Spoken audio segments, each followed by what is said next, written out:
So good evening, everybody, and thank you so much for coming. Can you all hear me okay? Yeah. Okay, great. I want to start with a prayer. So, are you willing to pray with me? Yeah. Okay, great. All right, so let's just get still. So we're just taking a moment now to turn aside from anything we ever thought we knew about UFOs, UAPs, ETs, aliens, all of that. We're allowing it to be in the past, and we're just moving our attention now fully and completely to this now moment, knowing that there is only one power, one presence, one divine intelligence. It is the power, the presence, the divine intelligence that I am, and it is the divine intelligence that we are. So we are joined and united in consciousness here this evening, and we are about the business of moving forward on our unique and collective spiritual journeys. And I speak my word for the presentation tonight, knowing that Spirit has gone ahead to prepare the way, knowing that everything that needs to be said is said, knowing that quantum leaps are being taken in consciousness here, transformation is afoot, knowing that each one here receives exactly what they need, exactly what they came for. And I'm declaring that this space here is filled full with new insights and aha moments and new ideas and massive expansion in consciousness, such that when we leave here, we are not the same people that we were when we walked through these doors this evening. I bless my dear brother Jordan and the space that he has created here for new and radical ideas to be expressed and articulated with an audience that is open-hearted, open-minded, ready to listen, ready to change, ready to grow, ready to move the planet forward in its evolutionary journey. How grateful I am for everything that transpires here this evening, for the divine outcome of our sacred work together. And so I release the word into law and I allow it to be. So it is. So it is. Whew. Thank you. All right. So let's go. All right. Has anyone ever felt a little weird? Now, I know this is a UFO, UAP, ET interested audience, and I'm imagining that you have probably felt that you weren't quite mainstream at certain points in your life. Can you just give me a show of hands if you felt non-mainstream? Okay, good, thank you. Anyone ever thought they might not come from planet Earth? All right, good, thank you. My friend Lorna over the back there, thank you. Anyone seen an alien? Wow, more people than I expected. That's wonderful. That's wonderful. Anyone seen a UFO? I know Jordan has told me. A number of people have seen them. Fantastic. Okay, lovely. Well, I thought I might be in a room full of aliens, meaning people that I didn't know. But as it turns out, I know a lot of people here, so thank you very much for coming out to give support. But how many of you were completely honest with your family, your friends, and your colleagues about where you were going tonight? Okay, all right. So your family and your friends and your colleagues are used to you being a little alternative. That's fantastic. All right. So I know a lot of us who've had these experiences prefer not to talk about them for reasons that I'll go into later. Please, can you turn off your phones? Did you get the joke?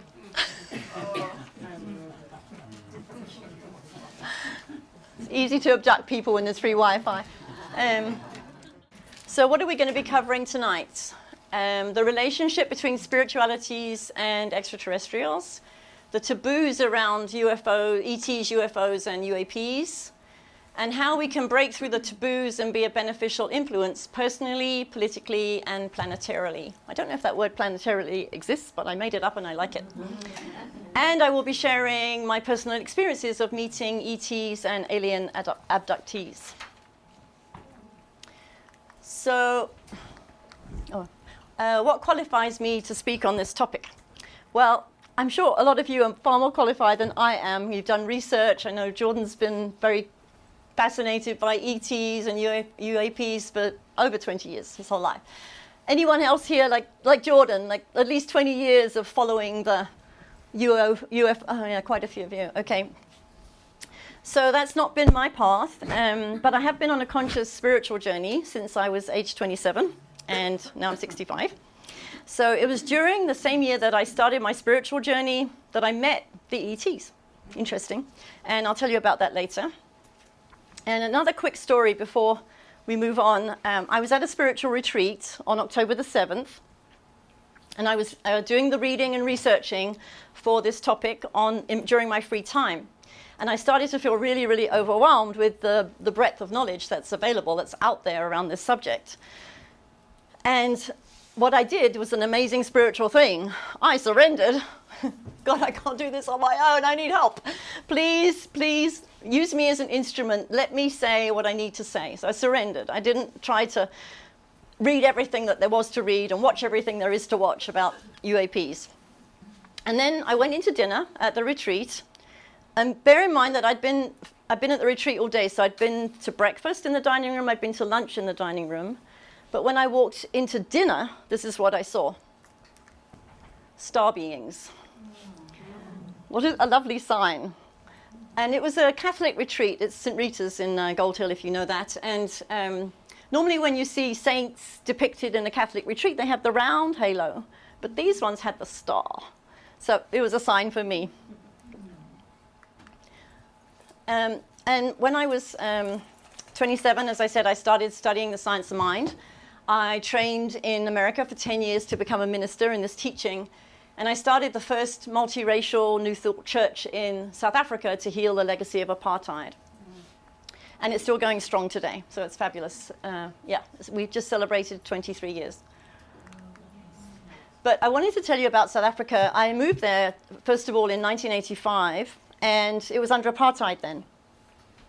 And blacks and whites were completely separated. Legally, they were separated. We couldn't interact. So I was teaching in a black volunteer school, and I could have been arrested just for doing that.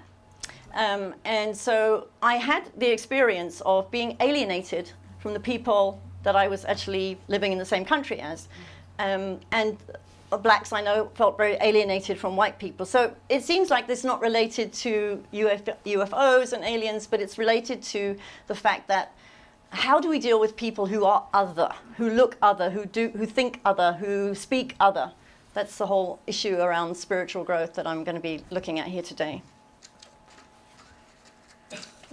All right, so I've been a speaker and a workshop facilitator. The top picture shows me at the World Parliament of Religions. I recently spoke there on busting the taboos of God, sex, and death. I love talking about sex in church. And I've been told I've got an opportunity in November. I'm going to be speaking in place of Reverend Kimberly, and she said, you can talk about sex if you want. So, great, I'm there. And I call myself the Irreverent Reverend because I like busting taboos. And these are the 3 books that I've written. The Sex Goddess is here. And The Misadventures of an Irreverent Reverend. That's my autobiography of how I started the multiracial church in South Africa. And you're welcome to purchase copies if you want to at the end of the talk. And Jordan also has copies in the library if you want to borrow. And my biggest qualification is that I am an alien. I even have an alien registration number in the USA. Corny, I know. But thankfully, I'm now a legal alien. But most of my life, I've been a foreigner, so I know what it's like to be an alien in a country where I wasn't raised, and I don't share the culture or the language necessarily. I've lived in 10 different countries, or 9 different countries. So yeah, what's the connection between US green card holders and little green men? We're both aliens. We're both aliens. It's interesting, that green color, huh? For the green card and the little green men. Yeah. But interestingly, the word alien is about to be removed from legal documentation because it's disparaging. It tends to mean, when people read it, they tend to think, oh, an alien means someone inferior, someone not wanted, someone not legitimate. So I've dealt with all of that prejudice during my life. So let's start by defining our terms. what's an alien? What's an ET? What is spirituality? What does alien mean? So it's interesting. It's from a 13th or 14th century Latin word alienus, meaning of or belonging to another, not one's own, foreign and strange. And the two different meanings in common use are, as we've talked about, a person who lives in a country but is not a citizen, a member of a country with, or a member of a country with specific rights, and it's a foreign national. And then the second meaning is a creature from a planet other than Earth. So I'm going to suggest something, maybe it's radical to you. It was radical to me when it came through as I was preparing. I'd like to suggest that we're all ETs. We're all ETs. And you seem like you're nodding in agreement about that. And the reason I say that is that all of us have an aspect that's non-physical. It's not earthbound. In our minds, we can go anywhere we want. We're unlimited, completely unlimited. So we are, as far as our minds are concerned, we are extraterrestrial. We are outside of the Earth plane. We're not bound to this environment. So take comfort. We're all ETs. Oh, no, meaning of ET. So extraterrestrial, happening, existing, or coming from somewhere beyond the planet Earth, such as extraterrestrial intelligence, or extraterrestrial as a noun. Extraterrestrials are living creatures that some people think exist or may exist in another part of the universe. So I put that in because it's interesting. The dictionary definition doesn't say they exist. It may exist, keeping the options open there. So what is spirituality? A belief in a higher power, a conscious awareness of oneself as not only connected to something greater, but also a conduit for that expression, a sense of connection to nature, the universe and all life forms, a personal and unique concept that can take on many different forms, and everyone has their own theology. As far as I'm aware, everybody on the planet has their own theology. Even if you think you belong to a particular group or organization, you've still got your own theology. So we're all spiritual, we're all made of the same God stuff, we're all on a path of evolution, whether that is conscious or not, whether it's in an established faith tradition or not. Is there anyone here who is in an established faith tradition like Judaism or Christianity or Islam? Yep, just a few people. Did you say is not? Islam, who is in an established faith tradition, yeah, like Islam. I wouldn't say New Thought, because, yeah, it's more. So most of us here are New Thought, or even atheist, right? Any atheists? Okay, no atheists. Okay, interesting. All right.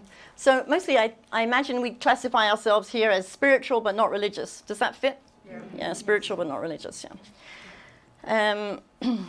And what distinguishes us from each other, no matter what kind of spiritual path we're on, is our awareness of our inner spiritual nature or our inner essence. And those who experience that sense of connection are likely to have a more loving presence or an energy field. People who are not victims, they take responsibility for everything that happens in their lives. So now we're going to talk about the relationship between spirituality and ETs.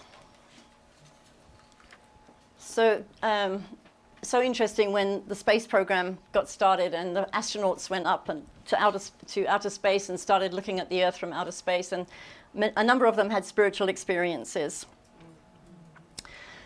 So what's interesting to me is that we claim the right to explore space. And it's our spiritual imperative. We want to explore the unknown. We want to find out what's going on out there beyond our own planet.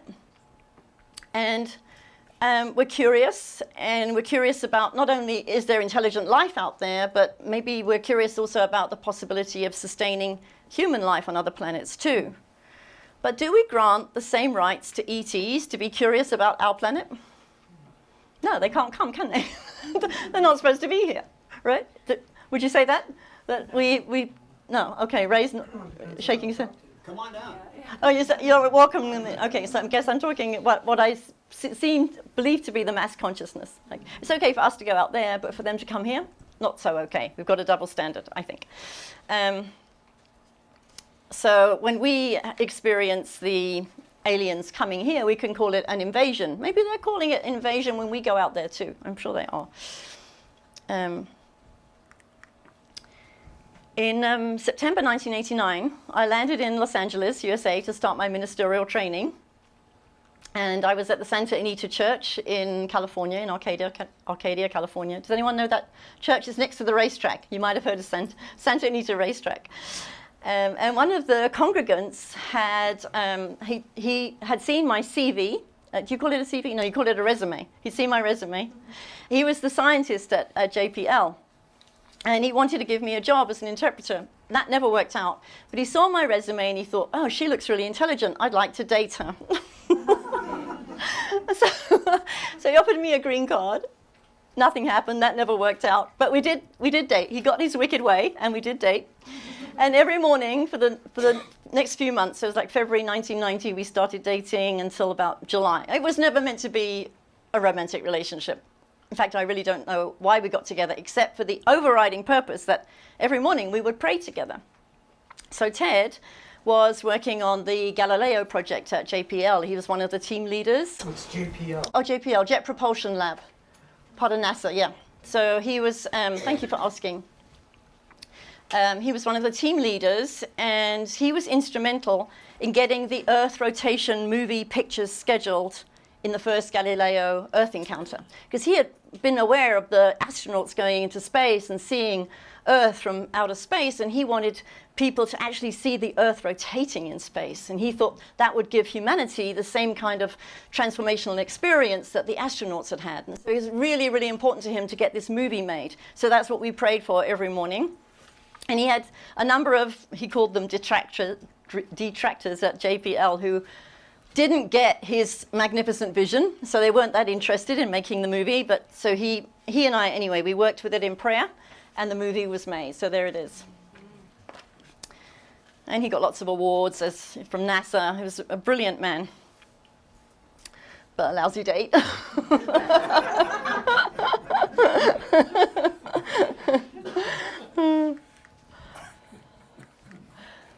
Some common spiritual questions regarding ETs. So are we alone in the universe? I think all of us here know that we're not.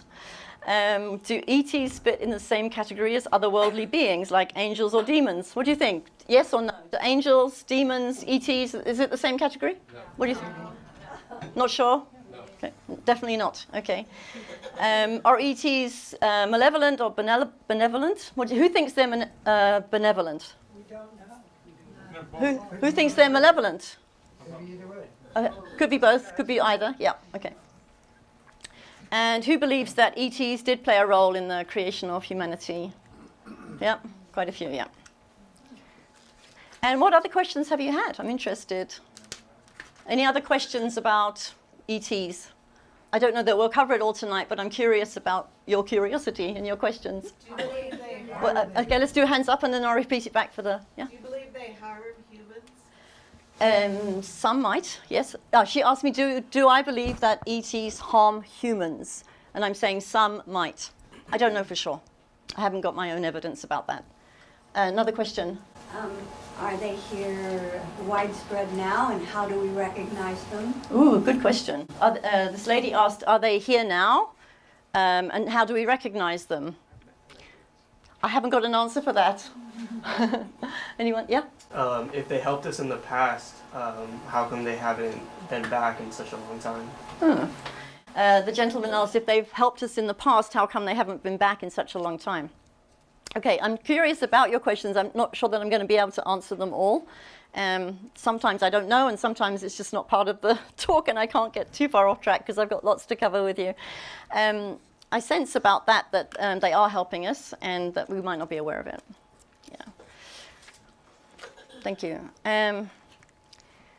So is the discovery of intelligent life elsewhere a threat to your faith or an opportunity for spiritual growth and enlightenment?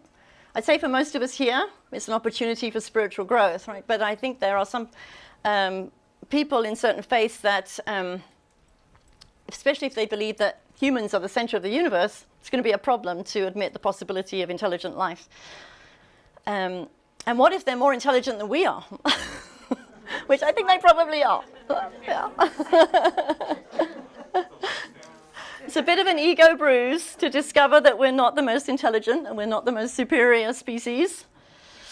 And beyond that bruise to the ego, what would it mean to our continued survival if our ET neighbors have the advanced technology to manipulate us and potentially wipe us out?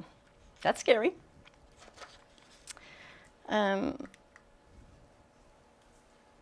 Is it a challenge for ETs to find intelligent life on planet Earth? Yes.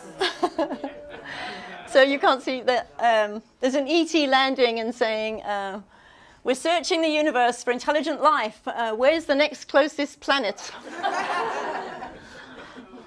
And the reason for the lack of intelligent life on planet Earth could be, careful, they have technology that makes you stupid. They're looking at the TV in the trailer there.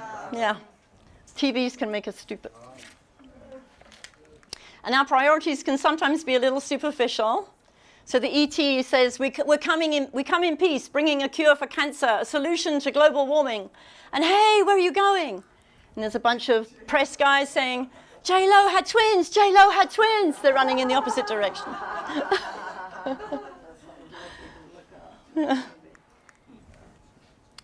So what do the masses believe about ETs? So like humans, aliens or ETs are also biological creatures that live on faraway planets. UFOs or UAPs visiting us on Earth contain ETs who are more advanced than us technologically and therefore more powerful.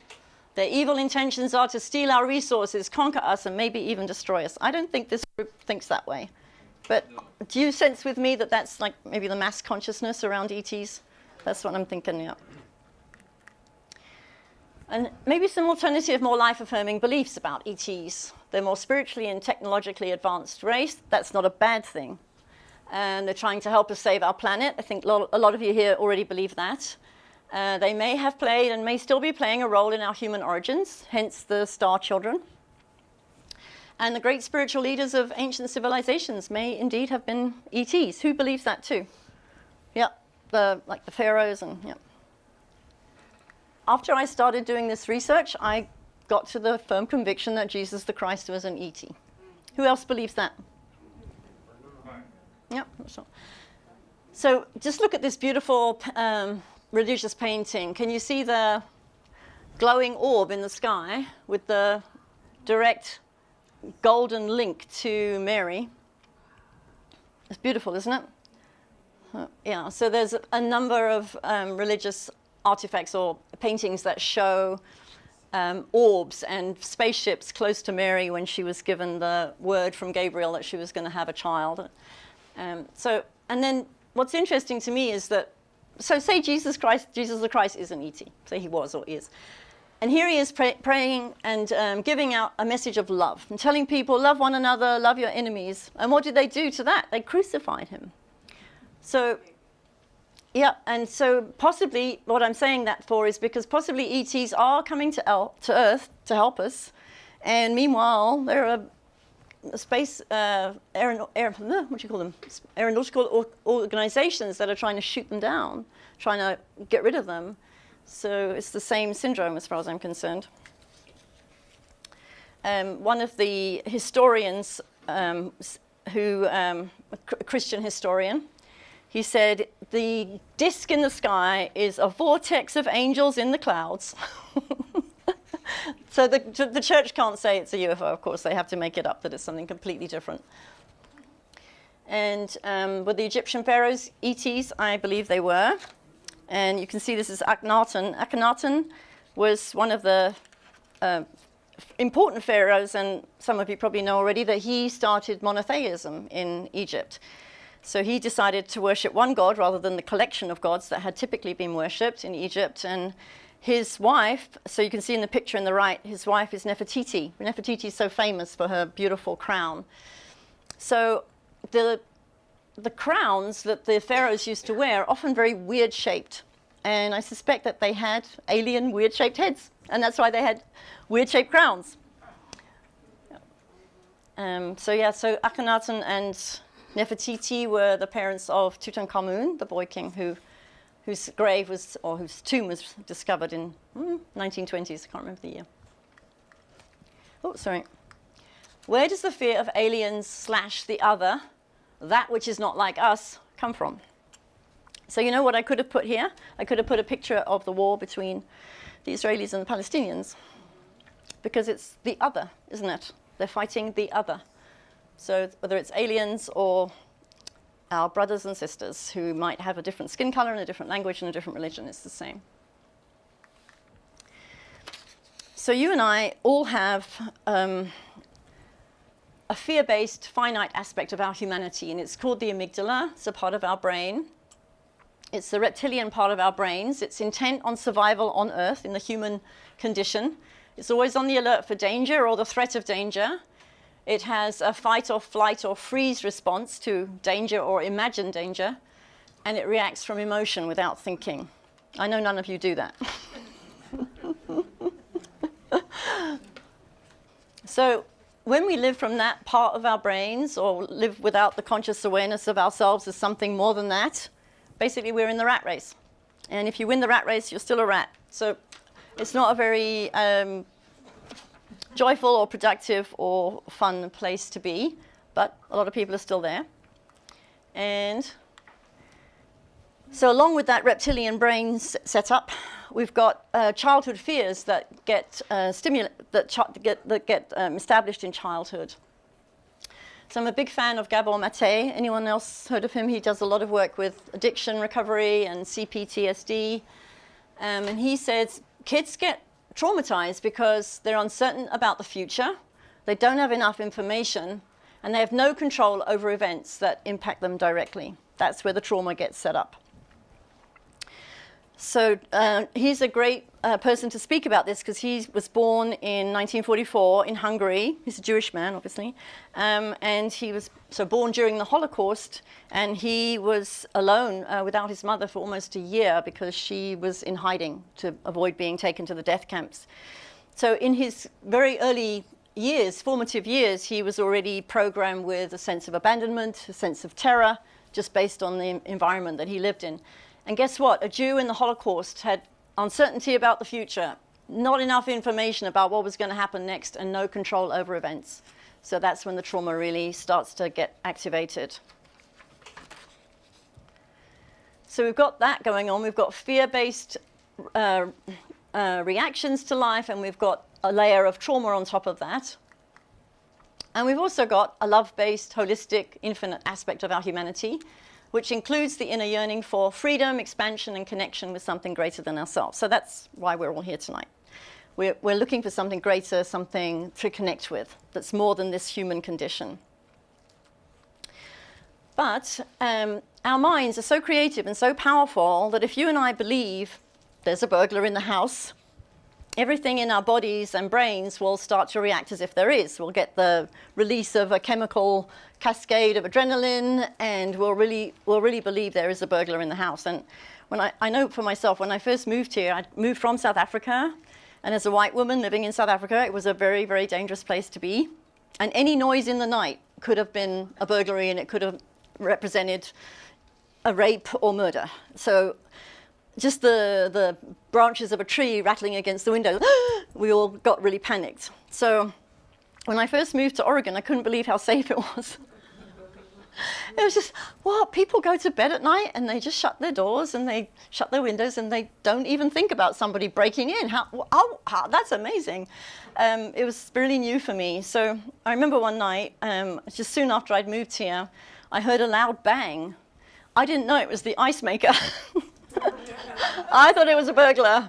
So I went into South Africa. So my amygdala was triggered, and I was so convinced there was a burglar, and got Jim up, and he, of course, total hero. He went out to fight the burglar and found out that it was just the ice maker. So we were all good. But if you have a negative imagination about ETs or attack from outside, eventually you and I start to create that stuff. So we need to be really clear about our spiritual work is always about transcending. And I want to share another story of a little bit similar to the ice maker story, but I think it was November of 2021. So I was leaving in the morning for gym, not my husband Jim, for gym, workout gym. And there was a strange car parked on our property. and it looked pretty beaten up. As you can see, there's no license plate on the car, and I was very scared. I didn't know what was going on. No one ever parks on our property uninvited. So I called Jim, and he said, don't worry, just take a picture, and I'll call the police, and carry on, go ahead, go to Jim. And I thought, nah, you know, there could be someone on the property, and I was really, really terrified. So I was looking all over. My heart was in my mouth. I was so terrified that I might actually find someone there. And then as I came back out, I saw the policeman coming, and then Jim came soon after the policeman. And the policeman said to us, yeah, you know, there's a drug ring on the I-5 corridor, and this was a car that we were chasing, and they got away from us. He said, I don't think they'll come back to get the car, but if they do, just be aware they're probably armed.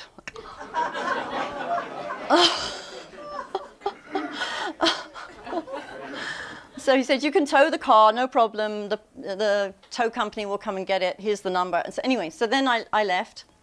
As I was coming back later that afternoon, I thought, I better call my husband Jim and find out what's going on our property. And he said, no, I called the tow company. They said they'd come sometime this afternoon. The car should be gone, no problem. And then as I drove up the road to our house, I saw 4 Hispanic men in an old beaten up car. And as I drove past our driveway, I saw, I thought it was a man all dressed in black, and on our property, walking around on our property. So I just drove on by. I didn't even want to go in. I just drove on by, and I went into the cul-de-sac, and I turned around, and I called Jim, and I told him what was going on, and we called the sheriff, and then I drove right back down the road, and I just bombed out of there. I didn't want to even get near those guys. The next day, I was on my own in the house in the morning, and I had to do a presentation for cancer survivors in South Africa, my first presentation for cancer survivors in South Africa. I was really nervous, but I needed to stay in the house to do that. I couldn't figure out another way to get around it. Anyway, at 9 o'clock, right half an hour before my presentation started, there was a ring I saw a car coming onto our property that I didn't recognize, and there was a ring at the doorbell. And I was too terrified to answer it, so I hid so that the guys, if they decided to walk around the house and look in the windows to see if anyone was there, so they wouldn't see me, because I was hiding in the hallway. And then when I saw the car leave, I called the sheriff again, and they said, no, you're right not to let them in. And then Jim came home for lunch, and I said, Jim, I'm not staying here one more minute by myself. When you leave after lunch, I'm leaving with you. And as we drove down the driveway, I saw that car again. And I called Jim, and I said, they're here, they're back. And he said, you drive on, you get out of here, and I'll turn around and I'll go back and I'll deal with it. What a hero. So I started driving down the hill, and then I thought, I'm not going to leave my husband to fight 4 guys who are armed. And so I just stopped where I was for a while, prayed, and then decided to go back up the hill. Meanwhile, Jim's been in Science of Mind since he was 9. He's really got a very clear consciousness. He got out of his car on our property, and there were 3 or 4 guys there, and he set the intention that he was going to greet them in peace. He wasn't going to be aggressive or reactive. So he said to them, can I help you? And they said yes. They said, my cousin was here yesterday. She left the car on your property, and she ran off down the hill, and she dropped the key somewhere on your land. Do you mind if we look for the key to the car so we can get it out of the pound? And Jim said, well, of course, go for it. So they looked for the key, they found it on the property, amazing, and then they left happy because they got what they wanted. So it was very clear at that point that they weren't trying to kill me. Which I made up in my head. They weren't trying to kill me. They just wanted to have our permission to look for the key so that they weren't going to be jailed for trespassing on our property. They knew enough to not go looking for the key without our permission. So that made me see how much my amygdala was activated, and I realized that my reaction was, okay, the policeman did say they have a gun, but at the same time, I was like way off on the other side of crazy. I was so paranoid. I was paralyzed with fear. And it was actually a lesson to me. Just watching Jim, how he handled it, it's just very calm, very peaceful, welcoming, not trying to protect himself or defend himself in any way. And then me, just the basket case. So anyway, it was my lesson, and I realized from that moment, actually, it was my lesson that I have CPTSD. So now I'm on a healing journey with that. So all good. It was a great catalyst for me to realize that. But it was a lesson in how to deal with the other. So not just assume that they want to do the worst damage to me possible. So Ernest Holmes was the founder of the Science of Mind teaching. How many of you are in New Thought? Can I see? New Thought teaching, like religious science, unity, divine science. Quite a few of you here. I'd say almost about half of you, yeah. So Ernest Holmes founded it was called Religious Science Movement about 100 years ago. And our church organization is now called Centers for Spiritual Living. So it's confusing. It was Religious Science, now it's Centers for Spiritual Living. And I'm a staff minister at CSL, Center for Spiritual Living in Rogue Valley. And thank you to all the people who've come from Rogue Valley, CSL, to be with me tonight. So Ernest Holmes studied with the great metaphysical teachers. And the main tenet of the teaching is, it's done unto you as you believe, which Jesus Christ said. And then Ernest says, change your thinking, change your life. So whatever you and I are thinking is the creative juice that's creating our experience. And if we change our thinking, our life changes accordingly. How many of you go with that? You're all a group of people who believe that you're responsible for creating your reality. Yeah. So here are some of the main tenets of the science of mind. There's only one life. It's called God or source energy or infinite power and presence. That life is love intelligence, everywhere present. I'm a microcosm in the macrocosm, a hologram of the divine and connected to all of life, whether it's visible to me or not. And my friend who asked about where have the aliens gone, why aren't they here? I'm connected to all of life, whether they're visible or not. Number 4, my thoughts, beliefs, words, and actions create my experience, my body, and the body of my affairs. 5, I'm responsible for everything that happens in my world. 6, my spiritual purpose is to express my authentic self and thereby consciously move evolution forward, individually and collectively. Do you know that song from Joni Mitchell? We are stardust, we are golden, and we've got to get ourselves back to the garden. You would say backyard, I'd say God. So that's the goal of any spiritual teaching, to return to the garden, meaning the garden of paradise, the state of oneness, the state of connectedness, the state of communion with all of life. And has anyone read that book by Masaru Emoto?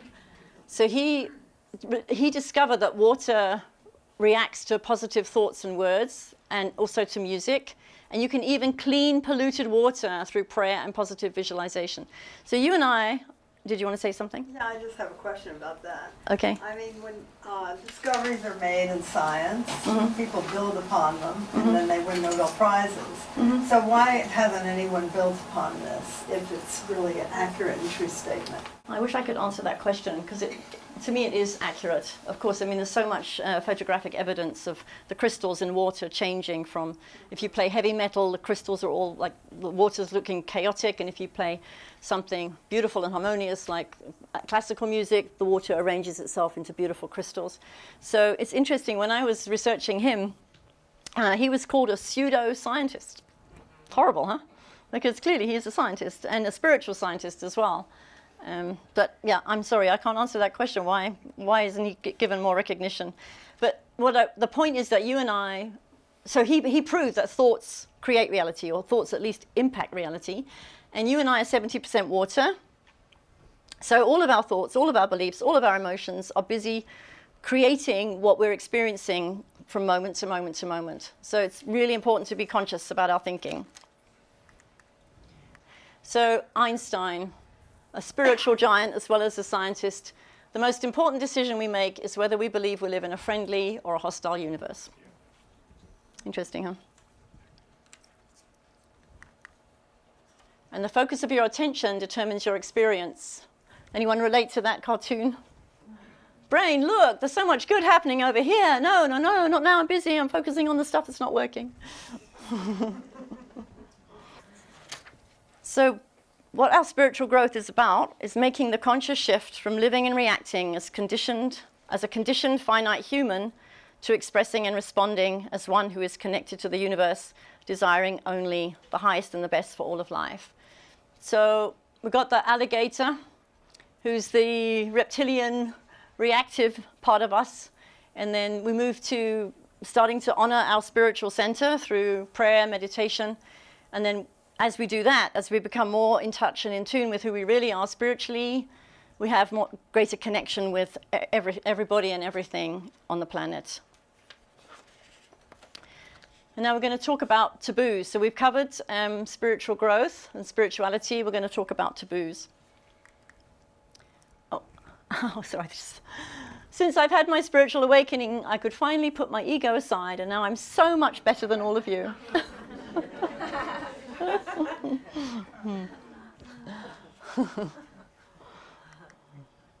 So what's a taboo? Where do they come from? Why do we hang on to them? So it's a prohibition imposed by a social or religious custom or as a protective measure. So if, for example, you're a Christian, it might be, well, some Christians I know have a hard time acknowledging that Jesus Christ may have been married to Mary Magdalene.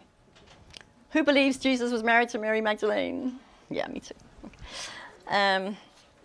So if you talk about that, you might be ousted from your family or from your religious group. And then number two, something that's not acceptable to say, mention, or do. So not acceptable, it's not nice, it might be a bit painful. And I'm remembering that lovely relationship counselor. Her name's Esther. Do you know who I'm talking about? Esther Perel, that's it. She said that when her parents got out of Auschwitz or the death camp, they never talked about it anymore. It was a taboo subject. They just couldn't talk about it because it was too painful. So their experience there became taboo. And then the worst one, a prohibition against touching, saying, or doing something for fear of immediate harm from a supernatural force. So that's hectic, that's serious. So was anyone told here, if you masturbate, you're going to grow hair on your palm? Anyone told that? Is that a South African one? Okay, my South African friend told me that. Explains why you have such a hairy palm. The gentleman was kind enough to admit that that explains why he has such a hairy palm.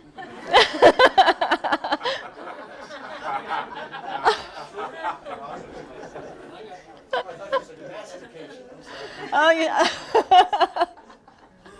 Someone else heard mastication. No, I said masturbation, and it's now on camera.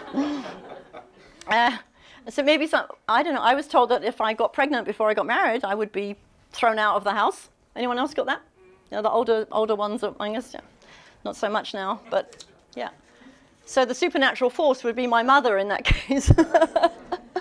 But, you know, we're told, Christians are told, you're going to go to hell, you know, if you do something that's bad or wrong according to the laws of the church. So look at all these synonyms for taboo. Banned, outlawed, prohibited, unthinkable, disapproved of, forbidden, reserved, restricted, unmentionable, beyond the pale, frowned on, illegal, off limits, out of bounds, ruled out, unacceptable. That's a lot of restrictive language. And it's all about cultural rules that can't be questioned or shouldn't be questioned. So here's some common taboos. I want you to take a look at the list. And I want you to find a partner, so hopefully someone that you're standing next to or sitting next to. I don't really want people walking across the room here. And I want you to look at see what your top three are. What are your top three in there? So, yeah, your top three that you would not discuss because you would be so afraid of the consequences. You'd be afraid of being ousted from your family. You'd be afraid of being lashed by God or whatever. So just talk to your neighbor, decide which are your top three. Ding, ding, ding. All right. So that was fun. So you've all got at least 3 going on that are really no-nos. So just be aware. Just be aware, that's all.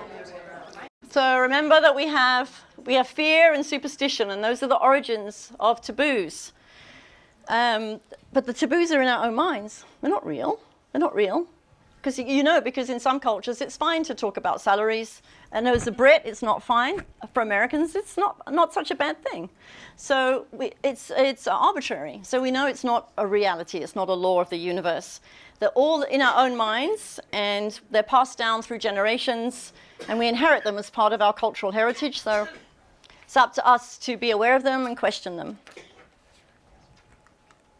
Now, why do adults get stressed and fearful around ETs and UAPs? Guess what? Uncertainty about the future, not enough information, no control over events that impact them directly. Oh, so a UAP, thank you for asking. Sorry, I didn't explain. A UAP is an unidentified, anomalous phenomenon.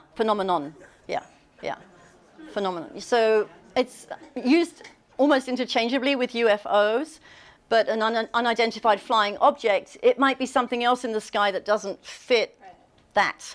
So it's an unidentified anomalous phenomenon. It could be on the Earth. It might not be flying in the sky. We don't know. So it's a broader term to talk about stuff from outer space that we're not sure what it is yet.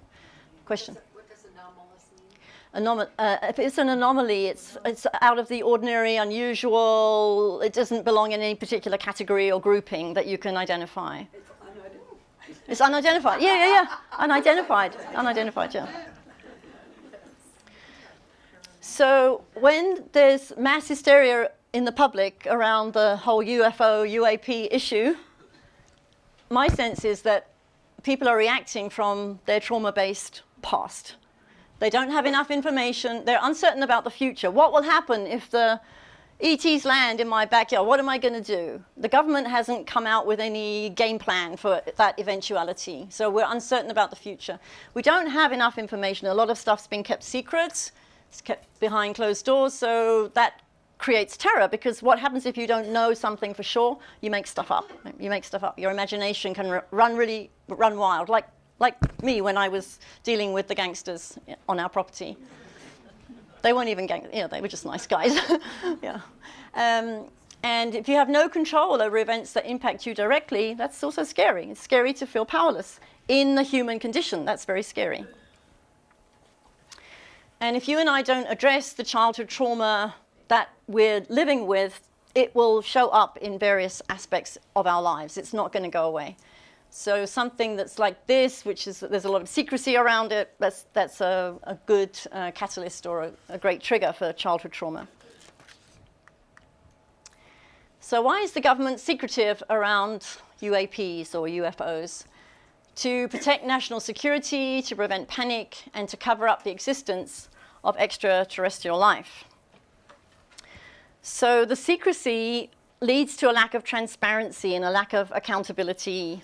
And then the media also plays a role in that and just feeds on sensationalism and conspiracy theories. So the media could report the facts of the current research and some findings that would lead to critical thinking. We don't usually find that in the media, do we? We find it more in the independent people who are doing podcasts and their own videos. I don't know about you, but I think there might be some embarrassment going on. And that might be related to the secrecy.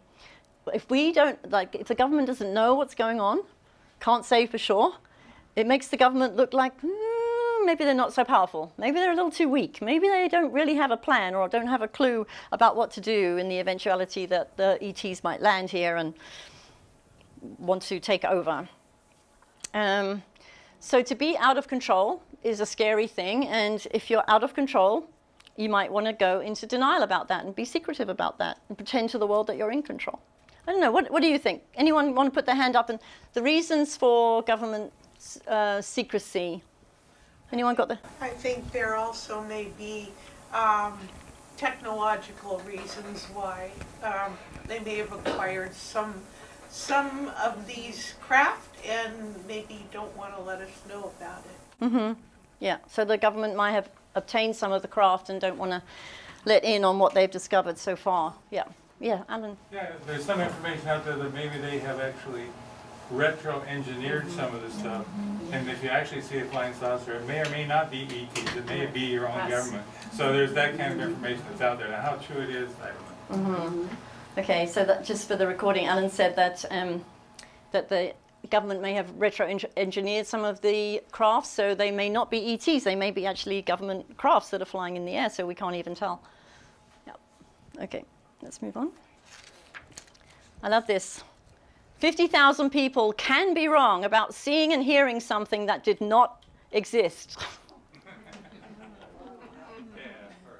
Yeah, this is a very cynical scientist who's not impressed with the government cover-ups. So why are taboos around ETs upheld? Well, sometimes they're just not questioned because they're habitual. Like, we're here tonight. Jordan's put on this wonderful presentation, this series of UFO talks, and now we're talking about it. It's great, isn't it? We've got a community of people who are willing to talk about it, but this is relatively new that we're doing this here. And it's, I don't know how it has been for you, but for me, I met my first ET in 1986, but I haven't talked a lot about it. It's just habitual not to talk about it. It serves certain groups to maintain the taboos, so they can control through fear. And honoring a taboo provides a sense of group belonging. It's the tribal mentality. Yeah, we don't do that. We don't talk about that. We have an agreement that if we're going to belong to this tribe, we're not going to talk about that stuff. And there's a fear of repercussions, of course, if we break the taboo, being ousted from the tribe, being seen as mad. Anyone been afraid of being seen as mad? I think we had that question early on, didn't we? Just having your own personal opinion about this stuff that's not mainstream, a little bit alternative, the chances of being seen as mad are quite high. So how can we break through a taboo? So first, you've got to be aware that you're being run by a taboo and living from fear. So that's why I had you do that exercise to name your top 3 taboos, because you can see when you name them, oh, wow, I'm living with that as if it's true, as if it's real. I don't have to. It's a choice. But it's not a choice until you're conscious. And then we want to do the research and get the facts. So we don't want to live in the world of our imagination. We want to actually read, do podcasts, come to events like this, learn from people who have done a lot of study and research on the matter. You want to get support from your like-minded tribe. It's tough being out there on your own, a lone voice in the wilderness. And then once you've broken through, it's time to speak up, and loudly if you can. So Carl Jung said, one does not become enlightened by imagining figures of light, but by making the darkness conscious. So the darkness includes our fears of speaking up, our fears of authorities. Like, as a child, it was mum and dad, but we projected God onto mum and dad. So there's also the fear of, if I do this, God's going to get me. Fear of ridicule, that's part of our dark side. Fear of rejection, fear of being labeled as mad. And this is a very comforting therapist talking to the turkey. I wouldn't worry, we all have light and dark parts to ourselves.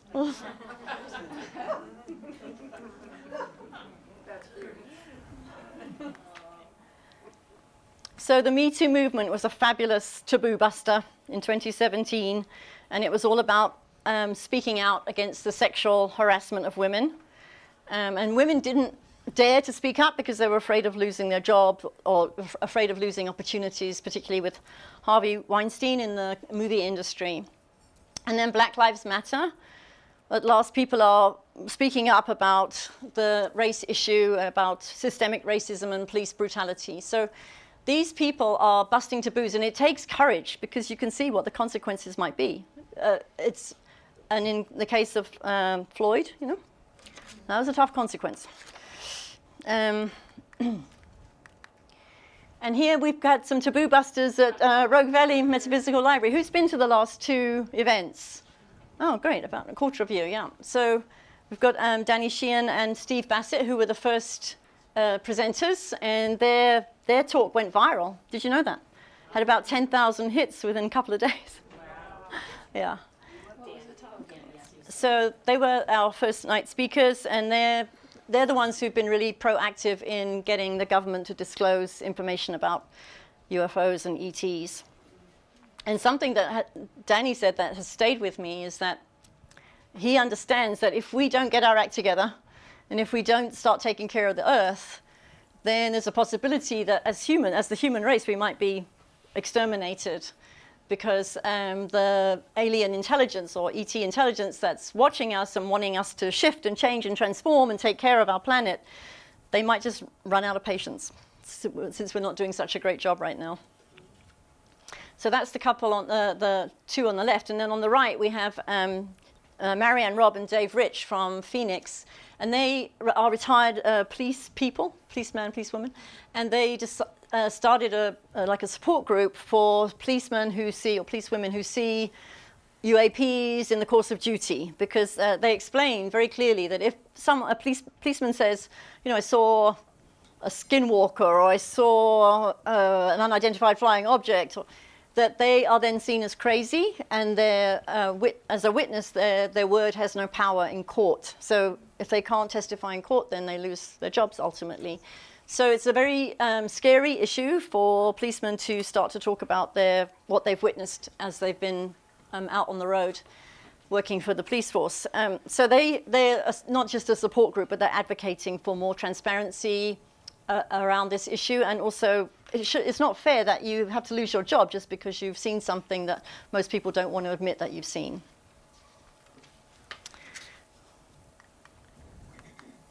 And finally, we're busting taboos in the media. So the Project Blue Book is on Discovery Channel, and the Top Secret UFO Projects Declassified are on Netflix. So this is fabulous that in mainstream media, we've now got more information about UFOs.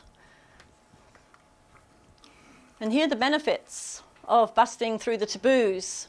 So becoming self-aware, we break down barriers, and we have a world of experience where we have awareness of different perspectives, acceptance of diversity, inclusivity, creativity, effective problem solving, connection, joy, love, freedom, and oneness. And who doesn't want that?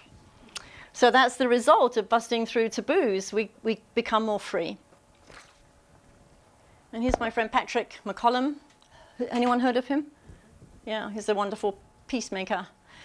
So it's only through the acceptance of diversity and the coming together of the many different visions of the world that real peace is possible. And that means, so for me, busting taboos and our development as spiritual beings, that goes hand in hand. So the more I become aware, the more I expand in my awareness of myself and the world, the more I'm embracing the other, the more I'm embracing that which is not previously known to me and is now becoming known to me. So I'm no longer so restricted by the fears. And that's what we need to be doing right now, moving into a greater awareness that we're all part of one system of divine intelligence, and ETs are part of that. So, I wanted to share with you my personal experiences of ETs and alien abductees. So, my journey with ETs, I told you that when I got to South Africa, I was 27. So the reason I went to South Africa was that my mum had emigrated there, and I hadn't seen her for maybe a couple of years, and I had a round-trip ticket for 2 months to South Africa.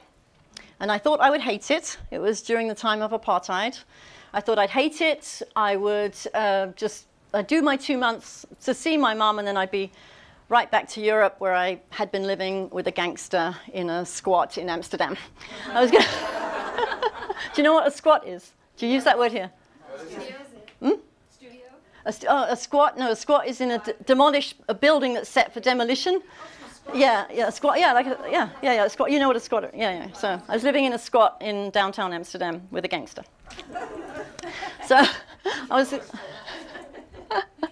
Anyway, so I thought, I'll just do 2 months with my mum, then I'll go back to that life. And I had the best ideas, really. But right before I went to South Africa, I came across this book by Shelley Mlan, Out on a Limb. And it changed my life. I'll tell you why. So I read the book by Shelley Mlan. Who's read it, by the way? Let me see. Oh, gosh, nearly all of you here. It was such an important book, wasn't it, in the 80s? It was